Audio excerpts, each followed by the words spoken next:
تو دوستان محترم، آج چونکہ ختم قرآن پاک کی محفل ہے تو میں قرآن مقدس کے حوالے سے چند چیزیں آپ کی خدمت میں عرض کرنا چاہتا ہوں۔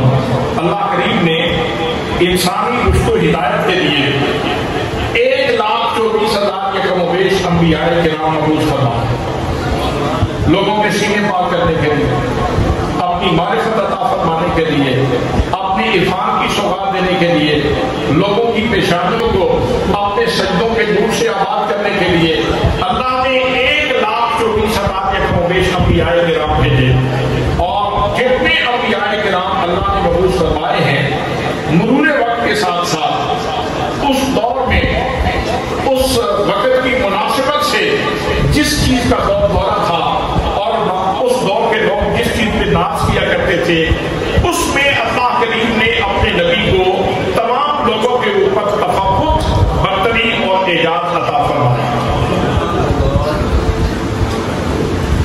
مثال کے طور پہ حضرت داؤد علیہ السلام کے زمانے میں لوگ لوہے سے بڑی اچھی اچھی چیزیں بناتے تھے، تلواریں بناتے تھے، نیزے بناتے تھے، تیر بناتے تھے، اور ان کو اپنی صنعت کے اوپر بڑا ناز تھا، اپنے فن کے اوپر بڑا ناز تھا۔ لیکن ان کو لوہا، کوئی بھی چیز کسی شیپ میں ڈالنے کے لیے، کوئی چیز بنانے کے لیے پہلے آگ میں رکھنا پڑتا تھا، آگ میں رکھ کے اس کو پگھلانا پڑتا تھا، اور پگھلا کے پھر اس سے کوئی چیز بنتی تھی۔ لیکن اللہ نے اپنے نبی حضرت داؤد علیہ السلام کے اوپر کرم فرمایا، آپ لوہے کو ہاتھ لگاتے ہیں، آپ کا ہاتھ لگنے کی دیر ہوتی ہے، لوہا ایسے ہو جاتا ہے جیسے موم ہوتا ہے، جیسے موم کو بندہ ہاتھ لگائے تو جس شیپ میں اس کو ڈھالنا چاہے وہ ڈھل جاتا ہے، ایسے ہی حضرت داؤد علیہ السلام کے ہاتھ میں لوہا ڈھل جاتا تھا۔ جب لوگوں نے دیکھا کہ ہمیں تو بڑے جتن کرنے پڑتے ہیں، بڑی مشقت سے گزرنا پڑتا ہے، اور یہ اللہ کا نبی یہ چٹکی میں جو چیز چاہتے ہیں بنا دیتے ہیں، اس قوت قدسیہ نے لوگوں کو حضرت داؤد علیہ السلام کی طرف مائل کی، اور لوگوں نے آپ کا کلمہ پڑھا، آپ کے قریب ہوئے۔ اسی طرح حضرت صالح علیہ السلام کے دور میں صنم گری اپنے عروج پہ تھی، پتھر لوگ گھڑتے تھے اور مورتیاں بناتے، مجسمے بناتے، اور اس چیز کے اوپر ناز کیا کرتے اپنے فن کے اوپر۔ اللہ نے حضرت صالح علیہ السلام کو جو کمال اور جو اعجاز عطا فرمایا، وہ اس دور میں بڑا منفرد تھا کہ حضرت صالح علیہ السلام کے لیے اللہ کریم نے پتھر سے زندہ مٹی نکالی۔ حضرات ذرا تصور فرمائیں کہ ایک سخت ترین پتھر اور اس میں سے اونٹیں نکل رہی ہیں۔ اگر وہ منظر آپ کے سامنے ہوتا تو کیسا لگتا؟ سخت ترین پتھر ہے، سنگلاخ پتھر ہے، اور اس میں سے اونٹیں نکل رہی ہے۔ اونٹی ساری نکل آئی تو جیسے ہی زمین کے اوپر کھڑی ہوئی تو اس نے بچہ جان دیا۔ پتھر سے زندہ اونٹی نکلنا بہت بڑا کمال تھا، اور پھر اس کا بچہ جان دینا یہ اس سے بھی بڑا کمال تھا۔ وہ جو صنمگر تھے، وہ جو سنگ تلاش تھے اور چیزیں بنایا کرتے تھے، انہوں نے جب حضرت صالح علیہ السلام کا یہ کمال اور یہ ایجاد اور یہ معجزہ دیکھا تو اس قوت قدسیہ نے لوگوں کو حضرت صالح علیہ السلام کے قریب کیا، اور اس طرح لوگ حضرت صالح علیہ السلام کا کلمہ پڑھنے لگے۔ حضرات اسی طرح جناب سیدنا حضرت موسیٰ علیہ السلام کے دور میں جادو اپنے عروج پہ تھا، بڑے بڑے جادوگر اور بڑی شہرت تھی ان کو اپنے فن کے اندر۔ جب حضرت موسیٰ علیہ السلام نے اپنا کمال دکھایا تو 70,000 سانپ اس پنڈال میں دوڑ رہے تھے۔ 70,000 سانپ تھے جو جادوگروں نے چھوڑے تھے جناب موسیٰ علیہ السلام کے مقابلے کے لیے۔ آپ ذرا سوچیں، اگر ایک سانپ یہاں سانپ نہیں سونگڑا نکل آئے تو یہاں صورت حال کیا ہوگی؟ کوئی ادھر بھاگ رہا ہوگا، کوئی ادھر بھاگ رہا ہوگا، لیکن 70,000 سانپ جو ہیں وہ دوڑ رہے تھے، اور اللہ کریم نے حضرت موسیٰ علیہ السلام سے ارشاد فرمایا، میرے قریب اپنا عصا پھینکو، پھر دیکھو منظرنامہ کیا ہے۔ جناب حضرت موسیٰ کلیم اللہ علیہ السلام نے اپنا عصا پھینکا اور اس سانپوں کو کھانے لگا۔ اس نے ہزار کا لقمہ دینا شروع کیا، 5 لوگ کا ایک ہی لقمہ۔ اس طرح جب اس نے سمیٹنے شروع کیے تو منٹوں کے اندر، تھوڑے سے وقت کے اندر اس نے وہ سارے کا سارا میدان صاف کر دیا۔ وہ جادوگر جو لڑنے کے لیے آئے تھے, مقابلہ کرنے کے لیے آئے تھے, جناب موسیٰ کو شکست دینے کے لیے آئے تھے اور فرعون کو پروکھوڑ کرنے کے لیے آئے تھے. انہوں نے اپنی دستاریں اتاری اور دستاریں اتار کے انہوں نے جناب موسیٰ کریم اللہ علیہ السلام کے قدموں کے اوپر رکھ دی اور بربلا کہنے لگے آمنا برب موسیٰ و ہارون, ہم موسیٰ و ہارون کے رب کے اوپر ایمان لے آئے. اللہ محترم, اسی طرح جناب سیدنا عیسیٰ علیہ السلام کے دور میں طب اپنے عروج پہ ہے, بڑے بڑے معالج موجود ہیں, بڑے بڑے حکما موجود ہیں, بڑے بڑے طبیب موجود ہیں جن کو اپنے فن کے اوپر ناز ہے, جن کو اپنی ترقیوں کے اوپر ناز ہے, جن کو اپنی ہاتھ کی بنائی ہوئی معلوموں کے اوپر ناز ہے, جن کو بوٹی شناسی کے اوپر ناز ہے, جو بہت ساری تراپی بناتے ہیں, بہت ساری مجموعے بناتے ہیں اور لوگوں کا علاج کرتے ہیں, لیکن برس کا علاج ان کے پاس نہیں تھا, توڑ کا علاج ان کے پاس نہیں تھا. حضرات محترم, مردوں کو زندہ نہیں کر سکتے تھے. تو جناب عیسیٰ علیہ السلام اللہ کریم کے اذن سے, اللہ کریم کے حکم سے اعلان کرتے ہیں, فرماتے ہیں ابری الاکمہ والابرص وأحيي الموتى بإذن الله.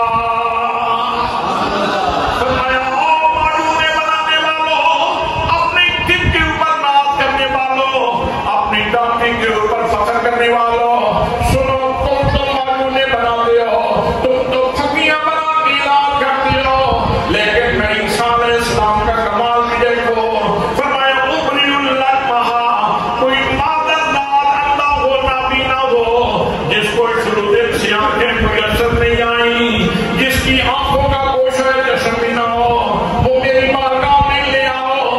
آنکھ دینا میرا کام ہے اور اس کو آنکھیں دے دینا یہ میرے رب کا کام ہے. جناب سیدنا عیسیٰ علیہ السلام فرماتے ہیں ابری الاکمہ, مادر اللہ ہو جس نے جنم کے بعد روشنی نہ دیکھی ہو, جس کے جنم کے بعد آنکھوں میں دودھ نہ ہو, میرے پاس لاؤ, میں اسے ٹھیک کرتا ہوں, میں اسے ٹھیک کرتا ہوں. سبحان اللہ, میں اسے. اچھا, جب حضرت عیسیٰ علیہ السلام یہ کہہ رہے تھے کہ میں ٹھیک کرتا ہوں, پھر شرک تو نہیں ہوگا؟ بڑی جلدی لوگ شرک کا فتویٰ لگا لیتے ہیں. حضرت عیسیٰ علیہ السلام تو ساری نسبت اپنی طرف کر رہے ہیں اور اولو العزم رسول ہیں, چھوٹا موٹا بندہ نہیں, اولو العزم رسول ہیں. اور فرماتے ہیں اوریو, واحد متکلم کا صیغہ ہے, فرماتے ہیں میں ٹھیک کرتا ہوں. الاکمہ, مادر اندھے کو میں ٹھیک کرتا ہوں. والابرص, برس والے کو میں ٹھیک کرتا ہوں. وأحيي الموتى, اور مردوں کو میں زندہ کرتا ہوں. لیکن یاد رکھنا کرتا کیسے ہوں؟ بِإِذْنِ اللَّهِ, اللہ کے اذن سے کرتا ہوں. اگر ہم یہ کہیں کہ غوث پاک نے مہربانی فرما دی, تو ہم کیا اللہ کے منکر ہو کر یہ بات کرتے ہیں؟ جی بھائی, اللہ کی قدرتوں کا اقرار کر کے, اس کی عطا کا اقرار کر کے, اس کی مہربانی کا اقرار کر کے اگر نسبت پھر کسی بندے کی طرف مجازی طور پر کر دی جائے تو یہ شرک نہیں ہوتا. شرک تب ہوتا ہے جب یہ کہا جائے کہ اللہ کا تو دخل ہی کوئی نہیں, اللہ کے برابر کسی کو لا کے کھڑا کر دیا جائے تو پھر شرک ہوتا ہے. جیسے حضرت عیسیٰ علیہ السلام کام کی نسبت اپنی طرف کر رہے ہیں اور فرماتے ہیں بِإِذْنِ اللَّهِ, یہ اللہ کے اذن سے ہوتا ہے. اسی طرح صحابہ کرام جب مختلف مجالس میں, مختلف مواقع پہ جب انہیں کوئی چیز ضرورت پڑتی تھی تو میرے آقا کریم صلی اللہ تعالیٰ علیہ وسلم کی خدمت میں حاضر ہوتے تھے, آگے سوال کرتے تھے. ان کو معلوم تھا دینے والا رب ہے, میرے مصطفیٰ درمیان میں وسیلہ بننے والے.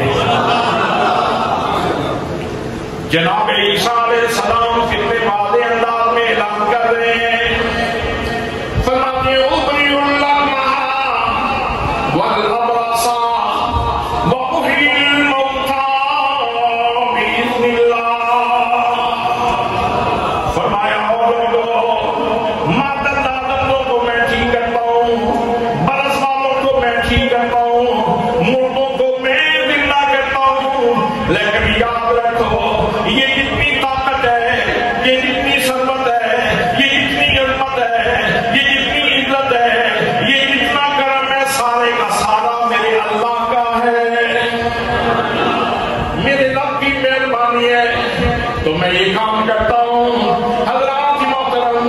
جناب سیدنا داؤد علیہ السلام کے دور میں لوہے کے کمال عطا کیے گئے.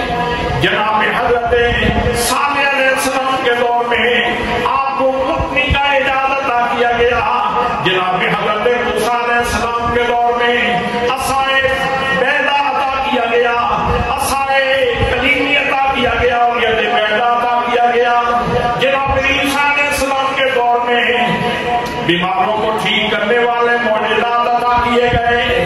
اور جب میرے اور آپ کے آقا کریم صلی اللہ تعالیٰ علیہ وسلم کی باری آئی تو آپ کے دور میں لوگوں کو اپنی فصاحت کے اوپر ناز ہے, اپنی بلاغت کے اوپر ناز ہے, اپنے علم بدیع کے اوپر ناز ہے, اپنے علم بیان کے اوپر ناز ہے, علم تشبیہ کے اوپر ناز ہے, علم استعارہ کے اوپر ناز ہے. اپنی فصاحت و بلاغت کے اوپر لوگ ناز کرتے ہیں, اپنے آپ کو علمی کہتے ہیں, اپنے آپ کو علمی کہتے ہیں, باقی جہان کو علمی کہتے ہیں, کہتے ہیں ہم علمی ہیں باقی جہان گونگا ہے. اتنا ناز ہے ان کو اپنی عربیت کے اوپر اور اپنی فصاحت و بلاغت کے اوپر کہ اپنے آپ کو جاننے والا کہتے ہیں اور زبان و بیان کے ماہر میں جانتے ہیں اپنے آپ کو, اور باقی جہان کو گونگا کہتے ہیں. دوستان محترم, انہوں نے 7 قصیدے لکھے اور کعبے کی دیواروں کے ساتھ معلق کر دیے. ان کو سبع معلقہ کہا جاتا ہے اور پیغام ہے, چیلنج ہے پورے سماج کو کہ کوئی ہے جو ان قصیدوں جیسا قصیدہ لکھے. حضرات محترم, جس ماحول میں لوگوں کو اپنی فصاحت کے اوپر اتنا ناز تھا, اپنی بلاغت کے اوپر اتنا ناز تھا, اپنے علم بیان اور علم تشبیہ کے اوپر اتنا ناز تھا, اس ماحول میں اللہ نے اپنے نبی کو قرآن مقدس جیسا تحفہ عطا فرمایا. قرآن مقدس کا تحفہ اللہ نے ایسی لاجواب کتاب عطا فرمائی. قرآن مقدس نے کہا او فصیح و بلیغ لوگوں, فصاحت پہ ناز کرنے والوں, علم تشبیہ و استعارہ پہ ناز کرنے والوں, ہے کسی میں دم خم تو آئے قرآن مقدس جیسی ایک کتاب لا کے دکھائے. اگر تمہارے اندر طاقت ہے, بڑی فصاحت کے اوپر ناز کرتے ہو, اس جیسی ایک کتاب لے آؤ. بڑا آسان تھا. وہ لوگ جو عربی کے ماہر تھے, جو پیدائشی طور پہ عربی تھے, جن کی بلاغت مثالی تھی, اگر وہ اس بات پہ قدرت رکھتے تو بدر اور بہت کی لڑائیاں نہ ہوتی, ان کو اتنے پاپڑ نہ بیچنے پڑتے, ان کو شیخ ابی طالب نے مسلمانوں کو محصور نہ کرنا پڑتا, ان کو مسلمانوں سے ساتھ جنگیں نہ کرنی پڑتی. حضرات ایک کتاب لکھ کے دے آتے اور کہتے لو جی ہم نے یہ مقابلے کے لیے کتاب تیار کر دی ہے, یہ حاضر ہے, لہذا ہم جیت گئے اور تم ہار گئے. لیکن حضرات محترم, جب بھی وہ بیٹھے مقابلہ کرنے کے لیے, بالآخر انہیں اس بات کا اقرار کرنا پڑا, ہم فصیح بڑے ہیں, ہم بلیغ بڑے ہیں, ہم بڑے علم بیان اور علم تشبیہ کو جاننے والے ہیں, لیکن قرآن کی مثل کوئی نہیں, قرآن کی مثل کوئی نہیں. تو قرآن مقدس نے 3 انداز میں چیلنج کیا. پہلے انداز میں ارشاد فرمایا اس جیسی ایک کتاب لے آؤ. جب کتاب نہ لا سکے تو سہولت پیدا کر دی. فرمایا او لوگوں, اگر تم کتاب نہیں لا سکتے تو فرمایا فاتو بعشر سور ومثلہ مفتریات. اگر ساری کتاب نہیں لا سکتے, اس کتاب جیسے 30 پارے نہیں لا سکتے, تو پھر کوئی بات نہیں, اچھا 10 صورتیں اس جیسی لے کے آؤ. صرف 10 صورتیں لے آؤ. سہولت پیدا کر دی, نرمی پیدا کر دی, آسانی پیدا کر دی, گنجائش پیدا کر دی. اگر تم ساری کتاب کا مقابلہ نہیں کر سکتے تو 10 صورتیں لے آؤ جن کو اپنی فصاحت کے اوپر ناز تھا, جن کو اپنی بلاغت کے اوپر ناز تھا, جن کو اپنے بیان کے اوپر بڑا ناز تھا, جو اپنے فن کے اوپر ناز کیا کرتے تھے. اتنا آسان تھا کہ 10 صورتیں جوڑ جاڑ کے لے آتے اور کہتے کہ یہ بھی ہم نے آپ کا مقابلہ جو ہے وہ جیت لیا ہے. یہ 10 صورتیں پڑی ہیں لیکن نہ کر سکتے. کوشش کرتے تھے, سوچتے تھے, لیکن اللہ کی کتاب کا مقابلہ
اتنی کوشش کا بش کے ایک چھوٹی سی صورت بناتے اور بری ہو جاتے،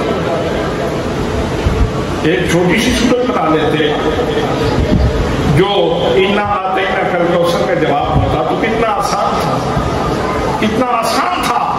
لیکن حضرات محترم، آسان تب ہوتا ہے جب مقابلہ کسی بندے سے ہو۔ رب سے مقابلہ کرنا آسان، ایک متنبی گزرا ہے، متنبی ہوتا ہے آرٹیفیشل نبی، گھڑنتو نبی، خود ساختہ نبی، اپنے اوپر ایک جبہ پہن کے کہنے لگا کہ میں نبی ہوں، مجھے نبی مانا جائے۔ اس کو لوگوں نے کہا کہ اگر تو نبی ہے تو پھر یہ جو کلام ہے قرآن مقدس، اس کے مقابلے میں کوئی وحی بھی تو ہو۔ تو اس نے کہا اچھا میں کوشش کرتا ہوں۔ تو قرآن مقدس کی یہ سورہ مبارکہ جو آج آپ نے تراویح کی نماز کے اندر سنی ہے، القارعۃ والقارعۃ وما ادراک ما القارعۃ یوم یکون الناس کالفراش المبثوث، یہ سورۃ القارعہ ہے۔ اس کے مقابلے میں اس نے چند حروف جوڑے اور اس نے یہ سورت تیار کی۔ اب میں موازنہ پیش کرنا چاہتا ہوں، ویسے تو کوئی موازنہ بنتا نہیں، لیکن صرف قرآن مقدس کی عظمت اجاگر کرنے کے لیے سادے سے سادے بندے کو بھی قرآن کی عظمت کی سمجھ آ جائے، اس لیے میں تھوڑا سا اس کا مفہوم آپ کی خدمت میں پیش کرنا چاہتا ہوں۔ حضرات محترم، اس نے چند الفاظ، چند آیات جوڑی اور وہ کیا تھیں؟ وہ یہ تھیں الفی ہاتھی، ملفی ہاتھی کیا ہے، وما ادراک ما الفیل، اور تمہیں کیا معلوم کہ ہاتھی کیا ہے۔ تو ہم کو ان کو بتاتی ہے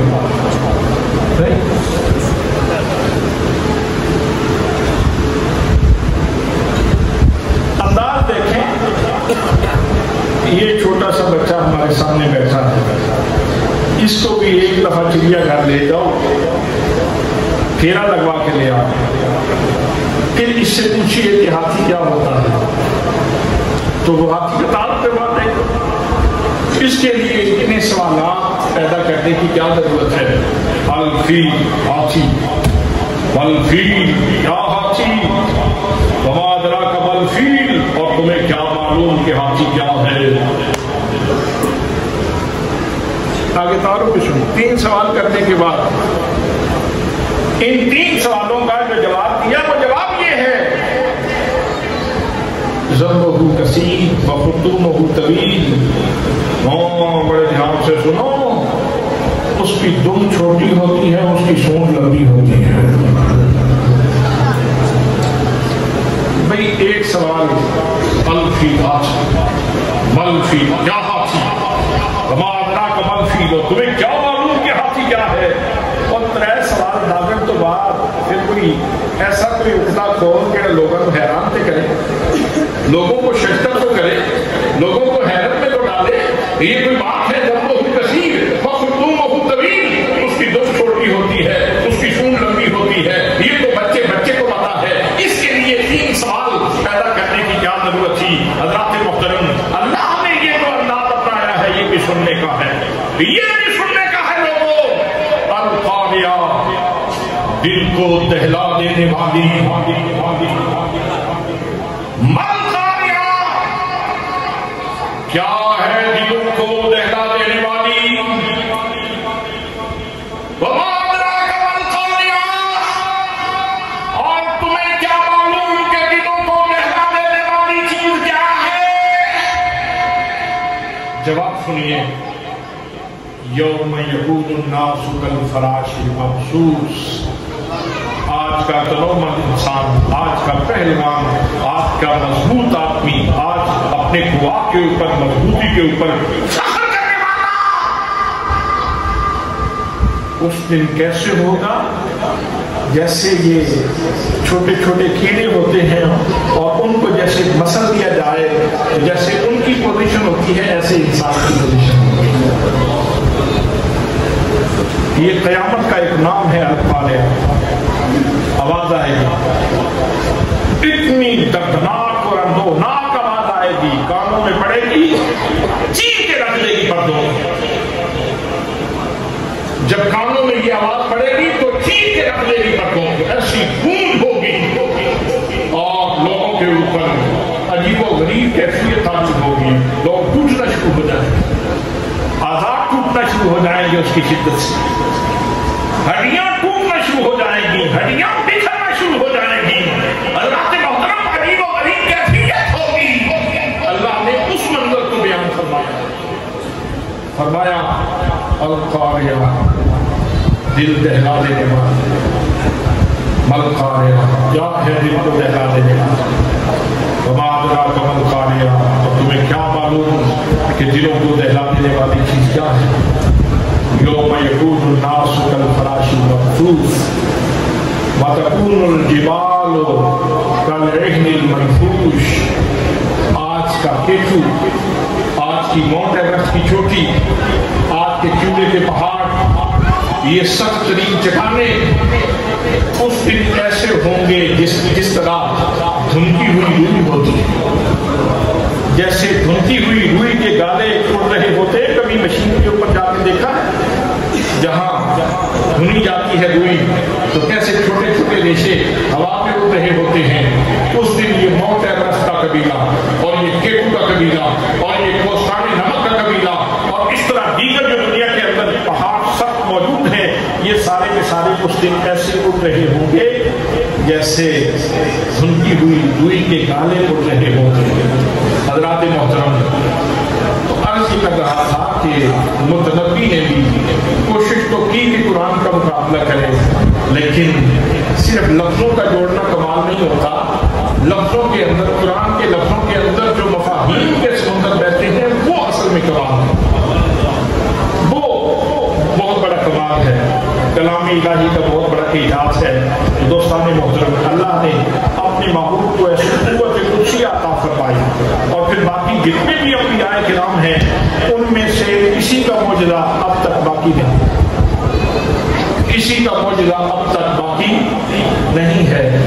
فقط قرآن مقدس ہے جو میرے آقا کا معجزہ ہے. قرآن جیسے اترا تھا ویسے ہی آج بھی موجود ہے, جیسے آیا تھا ویسے ہی آج بھی موجود ہے. اور کتنی کتابیں ہمیں مارکیٹ کے اندر ملتی ہیں, دنیا کی لائبریریوں کو کھنگالو, کتابیں ملے گی.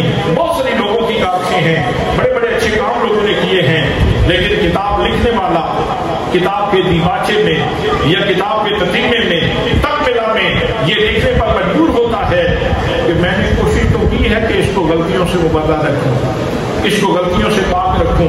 میں نے کوشش تو کی ہے, لیکن پھر بھی آخر انسان ہوں, کوئی کمی رہ سکتی ہے, کوئی کمی رہ سکتی ہے. اگر کوئی کمی کہیں رہ گئی ہو تو مجھے مہربانی کر کے اطلاع کر دی جائے تاکہ آئندہ ایڈیشن میں اس کا اضافہ ہو جائے. میں کتاب لکھوں تو مجھے یہ اقرار کرنا پڑتا ہے. کوئی عالم کتاب لکھتا ہے اس کو یہ اقرار کرنا پڑتا ہے کہ اس کے اندر خامی رہ سکتی ہے. دنیا کے سینے میں, زمین کے سینے کے اوپر جتنی لائبریریاں موجود ہیں ان میں صرف ایک کتاب قرآن مقدس ہے جس نے اپنا تعارف اس انداز میں کروایا, الف لام میم ذالک الکتاب لا ریب فیہ. یہ وہ بلند رتبہ کتاب ہے جس میں شک کی جگہ ہی ہے. اس میں ریب, بولے نا اس میں ریب. قرآن نے کہا کہ مجھ میں ریب نہیں, اور میرے آقا کریم صلی اللہ تعالیٰ علیہ وسلم نے لوگوں کو کوہ صفا کے اوپر بلایا اور بلا کے پوچھا 40 سال تمہارے اندر گزرے ہیں, بتاؤ میری ذات میں کوئی عیب ہو,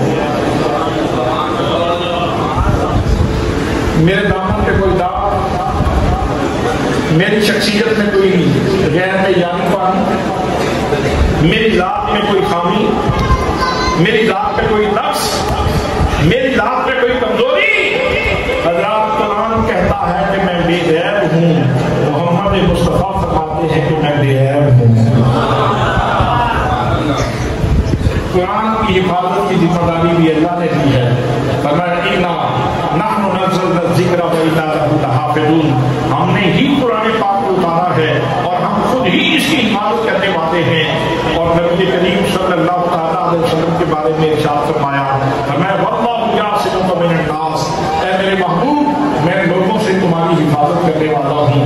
حضرات قرآن کا محافظ بھی اللہ ہے اور صاحب قرآن کا محافظ بھی اللہ. اس لیے سازشیں ہوتی رہتی ہیں، لوگ باتیں بھی کرتے رہتے ہیں اور گھٹیا لوگوں نے اپنی گھٹیا پن کا اظہار کرنا ہوتا ہے. اور وہ لوگ جن کو اللہ نے بلندی عطا فرمائی ہے، شان عطا فرمائی ہے، عصمت عطا فرمائی ہے، ان کو اللہ خدمت سونپ دیتا ہے کہ تم قرآن کی حفاظت کرو، نبی کی عزت کی حفاظت کرو. تو زمانے میں اصل میں گھٹیا اور اعلیٰ کا امتیاز کرنا مقصود ہوتا ہے کہ گھٹیا کون ہے، اعلیٰ کون ہے. جو قرآن کی خدمت کرے وہ اعلیٰ ہے، جو نبی کی عزت کا پہرا دے وہ اعلیٰ ہے، اور جو قرآن کے بارے میں، صاحب قرآن کے بارے میں غیر پارلیمانی زبان استعمال کرے وہ گھٹیا ہے. حضرات محترم، دراصل قرآن کی عزت اور صاحب قرآن کی عزت یہ وہی کرتے ہیں جو اعلیٰ لوگ ہوتے ہیں. دعا ہے کہ اللہ کریم ہمیں ہمیشہ اسی طرح اس محبت کے ساتھ بلکہ اس سے بڑھ کے قرآن مقدس کو پیار سے پڑھنے کی توفیق نصیب فرمائے، اور قرآن مقدس کے صفحات کے اندر جو اللہ کے نبی کا پیار چھپا ہوا ہے وہ پیار اللہ کریم ہمیں ارزانی فرمائے. تو اللہ کریم ہمیں پیار کی دولت بھی نصیب فرمائے.